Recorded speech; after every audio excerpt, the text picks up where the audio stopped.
नमस्कार, हिमाचल दस्तक में एक बार फिर आपका स्वागत है। मैं हूं आपके साथ मस्तराम डलैल। पेश करते हैं हिमाचल प्रदेश की प्रमुख खबरें। सुक्खू सरकार ने एक ही झटके में बड़े स्तर पर कई आला प्रशासनिक अधिकारियों के तबादला आदेश जारी कर दिए। आमतौर पर राज्य की सुक्खू सरकार को माना जाता है कि प्रशासनिक अधिकारियों के तबादलों को लेकर काफी कंजूसी बरती जाती है और काफी डिले किया जाता है, लेकिन इस बार सबसे बड़ी प्रशासनिक अधिकारियों की तबादला सूची जारी की गई। इसमें करीब 39 IAS और HAS अधिकारियों के तबादला आदेश जारी किए गए और इन आदेशों के अनुसार राज्य सरकार ने अपने अधिकतर प्रशासनिक सचिवों के विभाग बदल दिए हैं। हिमाचल प्रदेश के 4 जिलों के उपायुक्तों को बदलने की भी आज सरकार ने हरी झंडी दे दी, लेकिन ऐन वक्त पर इनके तबादला आदेश रोके गए। उस पर बड़ा ट्विस्ट ये आया कि बदले जाने वाले 4 DCs में से 2 DCs को नए जिले देने थे, लेकिन वहां पर आपत्ति और कई तरह के विवादों के चलते ये सूची अब रोक दी गई है और माना जा रहा है कि सूची के लिए अब 2 से 4 दिन का इंतजार करना पड़ सकता है और DCs की संख्या और ज्यादा बढ़ सकती है, क्योंकि फिलहाल सरकार ने आज जो निर्णय लिया था उनके अनुसार 4 जिलों के डिप्टी कमिश्नर को बदलने की फाइल पर अप्रूवल दी गई थी और इनमें 2 DCs को दूसरे डिस्ट्रिक्ट में भेजा जाना था, लेकिन वहां से आई आपत्तियों और कई तरह के विवाद के बाद इस फाइल को होल्ड कर दिया गया है।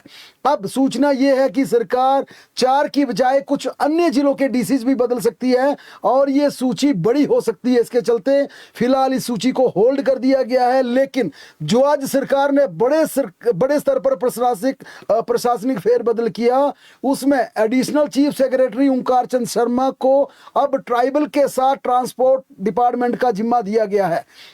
यानी कि जो ओंकार शर्मा करीब 1.25 साल से जिनके पास सिर्फ ट्राइबल डिपार्टमेंट का दायित्व था, अब वह ट्रांसपोर्ट विभाग के एडिशनल चीफ सेक्रेटरी भी होंगे और साथ में वे रोपवे ट्रांसपोर्ट कॉर्पोरेशन के चेयरमैन भी बने रहेंगे।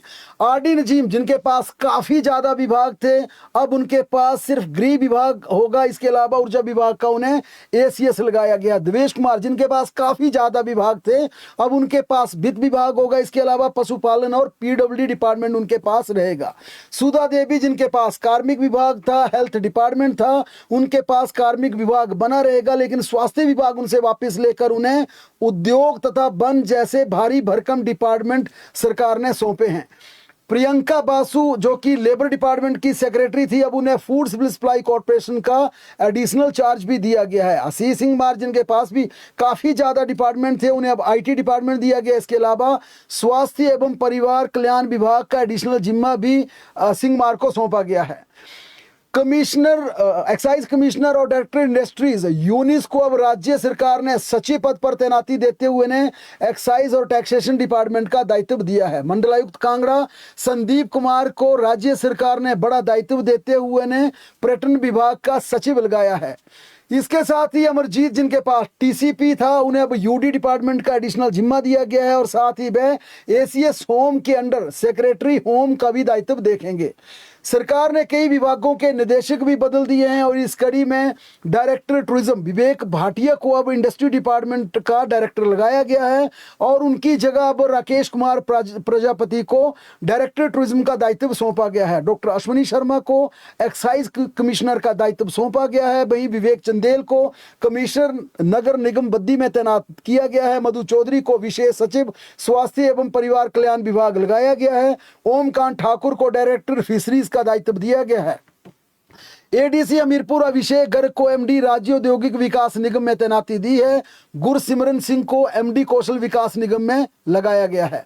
खास बात यह कि राज्य सरकार ने स्वास्थ्य, वित्त, पर्यटन, वन, उद्योग तथा ट्रांसपोर्ट के साथ होम और एक्साइज टैक्सेशन जैसे बड़े विभागों में बड़े स्तर पर बदलाव कर दिए और करीब सभी डिपार्टमेंट के सचिव बदल दिए हैं। जिनके पास 2 से 2.5 साल से ज्यादा एक विभाग का जिम्मा था, अब उन विभागों को नए सचिव दिए गए हैं। राज्य सरकार की सूची यहीं पर नहीं रुकी, आगे चलकर उन्होंने 22 प्रशासनिक और अधिकारियों के तबादले किए। इनमें सचिन कमल मुख्यमंत्री के अतिरिक्त सचिव को अब आयुक्त नगर निगम शिमला में तैनाती दी गई है। भूपिंदर कुमार को आयुक्त नगर निगम शिमला से एमडी जनरल इंडस्ट्रीज कॉर्पोरेशन में लगाया गया है। Gyan Sagar Negi registrar HP university Shimla को अतिरिक्त जिला दंडाधिकारी प्रोटोकॉल शिमला लगाया है। इसके अलावा उनके पास एमडी हिमफेड का चार्ज भी रहेगा। एकता काप्टा एडिशनल डायरेक्टर मेडिकल एजुकेशन से अब एडीएम विकास है परियोजना निदेशक सिरमौर नाहन में लगाई गई हैं। ज्योति राणा जो कि एडीएम शिमला प्रोटोकॉल थी, उन्हें रजिस्ट्रार एचपी यूनिवर्सिटी में तैनाती दी गई है। लाइक राम वर्मा को एडीएम सिरमौर से बदलकर एमडी हिमफेड शिमला में तैनाती दी है। शिल्पी बेगटा जो कि पहले एडीएम धर्मशाला थी, अब उन्हें अतिरिक्त सचिव पीडब्ल्यूडी का दायित्व सौंपा गया, यानी अब सचिव राज्य चुनाव आयोग नहीं होंगी। एसडीएम सुजानपुर विकास शुक्ला को एडिशनल कमिश्नर एमसी हमीरपुर का अतिरिक्त दायित्व सौंपा गया। एसडीएम कुपवी सन्नी शर्मा को एसडीएम शिमला अर्बन में तैनाती दी गई है। योगेश चौहान को एडिशनल डायरेक्टर मेडिकल एजुकेशन में लगाया गया है, जबकि एसडीएम सोलन पूनम को बदलकर एडिशनल डायरेक्टर नोनी यूनिवर्सिटी में तैनाती दी है। पोस्टिंग का इंतजार कर रहे संजय कुमार को GM HP medical services corporation Shimla में लगाया गया है। इससे राजीव कुमार को अतिरिक्त कार्यभार से मुक्त कर दिया गया है। विश्व मोहन देव चौहान आरटीओ शिमला से एसडीएम कुपवी को जिला शिमला में तैनाती दी गई है। पोस्टिंग का इंतजार कर रहे मुनीश कुमार शर्मा को अब संयुक्त निदेशक medical education and research Shimla में तैनात किया गया है। एसडीएम अशीन शर्मा एसडीएम शहरी से बदलकर उन्हें संयुक्त निदेशक आयुष विभाग में लगाया गया है। डॉक्टर अमित गुलेरिया को हटाकर कार्मिक विभाग में रिमोट करने को कहा गया, यानी उन्हें फिलहाल कोई पोस्टिंग नहीं दी गई, उन्हें पूल में रखा गया है। वहीं पोस्टिंग का इंतजार कर रहे मोहनलाल को अब आरटीओ शिमला में तैनाती दी गई है। कपिल तोमर को संयुक्त निदेशक युवा सेवाएं एवं खेल शिमला लगाया गया है। एसी टू डीसी राजकुमार बिलासपुर से एसडीएम बिलासपुर बनाए गए हैं। एनएचआई में भूमि अधिग्रहण अधिकारी का चार्ज भी उनके पास रहेगा। पद्मा चौधो को जिला पर्यटन विकास अधिकारी सोलन से बदलकर एसडीएम जिला लाहौल स्पीति में तैनाती दी गई है। नीरजा को एसडीएम सोलन में लगाया गया है। हिमाचल प्रदेश कैबिनेट विस्तार में संभावित फेरबदल को लेकर राजनीतिक गलियारों में एक बार फिर चर्चा तेज हो गई है। विधानसभा के मानसून सत्र से पहले हिमाचल प्रदेश कैबिनेट का विस्तार, मंत्रियों के पोर्टफोलियो में बदलाव और एक मंत्री को ड्रॉप करने की लंबे समय से चर्चाएं चल रही हैं। इसी बीच कांग्रेस नेताओं की दिल्ली दौड़ ने सियासी पारा पूरी तरह से बढ़ा दिया। डिप्टी सीएम मुकेश अग्निहोत्री के बाद स्वास्थ्य मंत्री कर्नल धनीराम शांडिल भी कांग्रेस के राष्ट्रीय अध्यक्ष मल्लिकार्जुन खड़गे से मुलाकात कर चुके हैं। दरअसल सियासी गलियारों में चर्चा है कि धनीराम शांडिल को कैबिनेट से ड्रॉप किया जा सकता है और साथ में यह भी कहा जा रहा है कि उनकी जगह उनके बेटे को बड़ा दायित्व दिया जा सकता है। उन्हें बोर्ड या निगम में उन्हें ताजपोशी दी जा सकती है। पिछले दिनों चर्चा थी कि उन्हें लोक सेवा आयोग का चेयरमैन भी बनाया जा सकता है। इसी बीच कांग्रेस ने 16 और 17 जुलाई को धर्मशाला में पॉलिटिकल अफेयर्स कमेटी की बैठक बुलाई। अखिल भारतीय कांग्रेस कमेटी के संगठन महासचिव केसी वेणुगोपाल की अध्यक्षता में होने वाली इस बैठक में कैबिनेट के विस्तार और फेरबदल को लेकर चर्चाओं का बाजार गर्म है।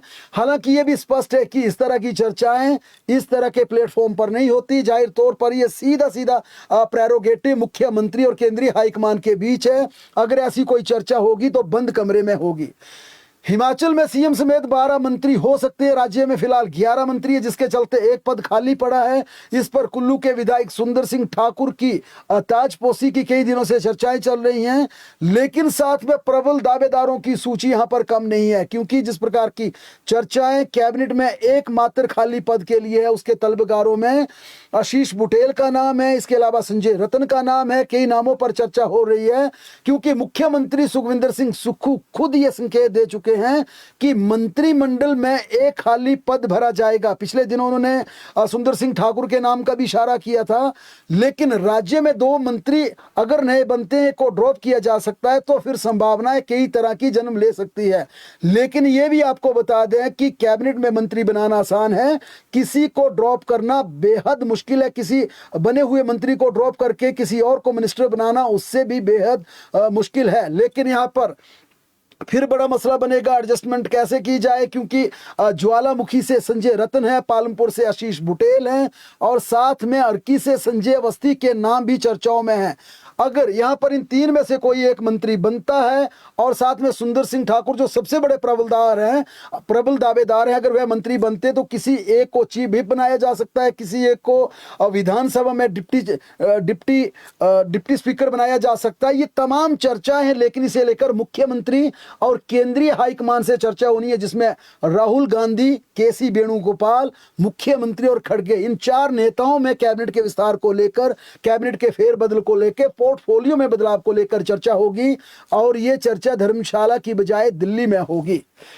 शिक्षा मंत्री रोहित ठाकुर ने आज आपदा प्रबंधन के तहत शिक्षण संस्थानों में छात्रों के छुट्टी देने और अध्यापकों के स्कूल आने पर बड़े स्तर पर उन्होंने एक स्थिति स्पष्ट की। उनका कहना है कि जब स्कूल में छात्र नहीं होंगे तो अध्यापक आकर क्या करेंगे। उनका ये सुझाव था। उन्होंने कहा कि सरकार के ध्यान में ये लाएंगे कि जिस दिन स्कूल में छात्रों को छुट्टी कर दी जाए उस दिन टीचिंग और नॉन टीचिंग स्टाफ को भी ना बुलाया जाए। शिक्षा मंत्री रोहित ठाकुर आज मीडिया से बातचीत कर रहे थे।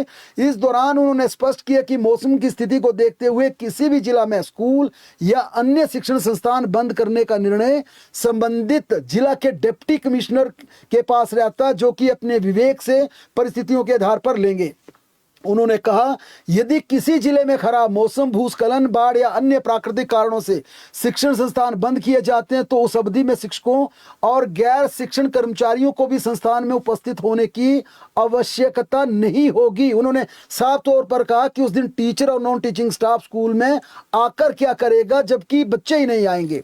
शिक्षा मंत्री ने कहा कि सरकार का मुख्य उद्देश्य विद्यार्थियों, शिक्षकों और अन्य कर्मचारियों को सुरक्षा सुनिश्चित करना है। इस कारण बारिश के दौरान शिक्षकों और नॉन टीचिंग स्टाफ को भी स्कूल में आने की कोई जरूरत नहीं है। शिक्षा मंत्री के मीडिया में दिए गए इस बयान के बाद कई डिप्टी कमिश्नर ने बताया कि इस पर सरकार से क्लैरिफिकेशन लेनी होगी, क्योंकि उपायुक्तों का कहना है कि टीचर्स की ड्यूटी जनगणना अभियान में भी है, टीचर की ड्यूटी दूसरे कई महत्वपूर्ण असाइनमेंट में भी है। इसके अलावा उन्होंने कहा कई डीसीज का कहना था कि टीचर्स स्कूल के दूसरे कई गैर शिक्षण कार्यों आवंटित किए गए हैं और ये खुद सेक्रेटरी एजुकेशन की डायरेक्शन थी, नोटिफिकेशन थी, जिसमें सेक्रेटरी एजुकेशन ने कहा था कि टीचर से स्कूल में कई ऐसे काम लिए जाते हैं जो टीचिंग के अलावा भी हैं, जो मैनेजमेंट से जुड़े हैं, जो दूसरे तमाम कार्यों से जुड़े हैं।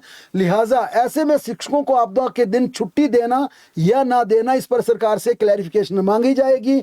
उन्होंने कहा कि यह प्रेरोगेटिव शिक्षा मंत्री का है, मुख्यमंत्री का है। अगर सरकार इस पर अनुमति देती है तो जब भी डिजास्टर के तहत ऐसी नोटिफिकेशन होगी उसके बाद सरकार की क्लैरिफिकेशन आने के बाद यह तय किया जाएगा कि उस दिन बच्चों के साथ टीचिंग और नॉन टीचिंग स्टाफ को छुट्टी देनी है या नहीं। जाहिर है कि खराब मौसम के चलते दो जिलों के, आज हिमाचल प्रदेश के दो जिलों सोलन और सिरमौर के सभी शिक्षण संस्थान बंद रखे गए थे। इनमें बच्चों को तो छुट्टी दी गई थी, लेकिन टीचिंग और नॉन टीचिंग स्टाफ को स्कूल में बुलाया था। अब यहां पर एक मसला ये उठता है कि जब ये नॉन टीचिंग और टीचिंग स्टाफ आता तो पूरा दिन जब बच्चे नहीं होंगे तो स्कूल में क्या करेंगे? क्या उन्हें सिर्फ जो ड्यूटी आवर्स हैं वो बिताकर घर खाली लौटना होगा?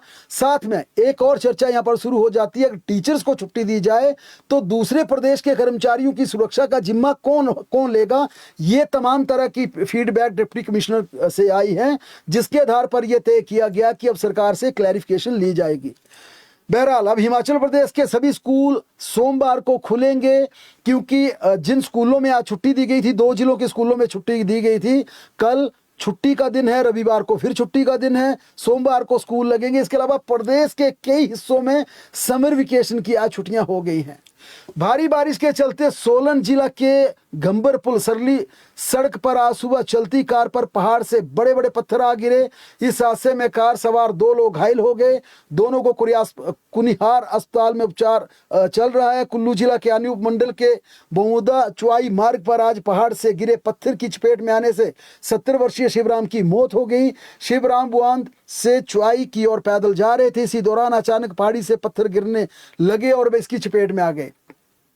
प्रदेश के अलग अलग भागों में जगह जगह लैंडस्लाइड हो रहा है। इससे 250 से ज्यादा सड़कें और 200 से ज्यादा बिजली के ट्रांसफार्मर ठप हो गए हैं। मौसम विभाग के अनुसार पिछले 24 घंटे से सिरमौर जिला के पच्छाद में लगातार बारिश हो रही है और 207 मिलीमीटर बारिश का रिकॉर्ड दर्ज किया गया। इसके अलावा नाहन में 158 मिलीमीटर, कसौली में 145 मिलीमीटर, धर्मपुर में 136 मिलीमीटर और पालमपुर में 109 मिलीमीटर बारिश रिकॉर्ड दर्ज की गई है। शिमला के उपनगर विकास नगर में बीती रात पहाड़ी से पत्थर गिरने से 2 गाड़ियों को नुकसान पहुंचा। चंडीगढ़ शिमला 4 लेन भी कंडा घाट और बागना घाट के बीच पहाड़ी से बड़े बड़े पत्थर गिर गए। गनीमत ये रही कि किसी वाहन को नुकसान नहीं हुआ। जिला मुख्यालय नाहन में भारी बारिश से बड़ा संकट खड़ा कर दिया। आज सुबह बड़ा चौक स्थित जोशिया वाली गली में एक जर्जर डंगा अचानक भर भरा कर ढह गया, जिससे भारी मात्रा में मलबा और चट्टानें आ गिरी। भूस्खलन के कारण गली पूरी तरह से बंद हो गई और आसपास कई मकानों के दरवाजे व खिड़कियां मलबे से जाम हो गई। इसके चलते 8 परिवारों के करीब 40 लोग अपने ही घरों में कैद हो गए। स्थानीय लोगों के अनुसार डंगा गिरने से ऊपर की जमीन खिसक गई, जिससे आसपास बने कई मकानों की नींवों को खतरा पैदा हो गया।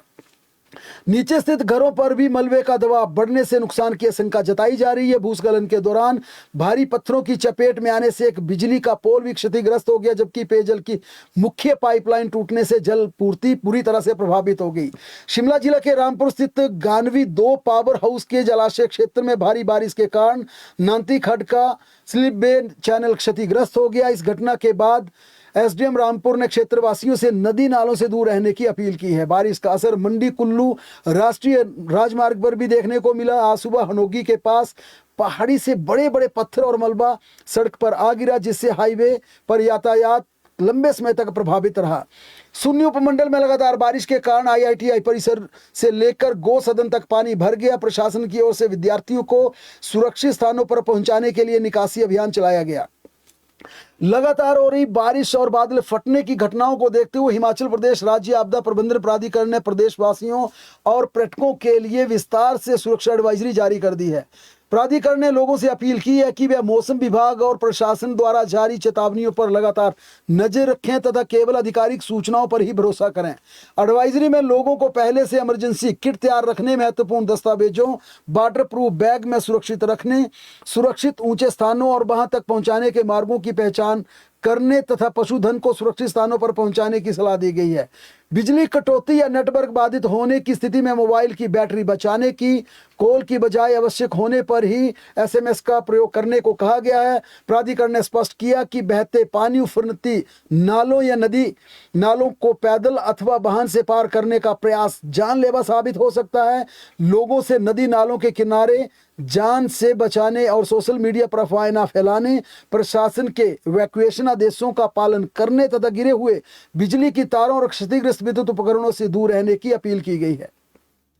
किसी भी आपात स्थिति में नागरिक जिला आपदा हेल्पलाइन 1077, राज्य आपदा हेल्पलाइन 107 तथा आधिकारिक व्हाट्सएप नंबर 9459455881 पर संपर्क कर सकते हैं। उधर मौसम विज्ञान केंद्र ने 15 जुलाई तक हिमाचल प्रदेश के अधिकांश हिस्सों में बारिश का दौर जारी रहने की संभावना जताई है। मौसम विज्ञान केंद्र के अनुसार 15 जुलाई तक शिमला, मंडी, सोलन, सिरमौर, कांगड़ा, कुल्लू और चंबा के कुछ क्षेत्रों में 1-2 स्थानों पर भारी से भारी बारिश हो सकती है। वहीं सिरमौर, मंडी, शिमला और सोलन जिलों में लगातार कई दिनों तक भारी बारिश होने की संभावना जताई गई है। किन्नौर और लाहौल स्पीति में 30 से 40 किलोमीटर प्रति घंटे की रफ्तार से तेज हवाएं चलने का अलर्ट जारी किया गया। इसके अलावा प्रदेश के कई हिस्सों में आंधी, बिजली चमकने और तेज हवाओं का भी अनुमान लगाया गया है। प्रदेश की तमाम बड़ी खबरों के लिए लगातार जुड़े रहें हमारे साथ, देखते और पढ़ते रहें हिमाचल दस्तक।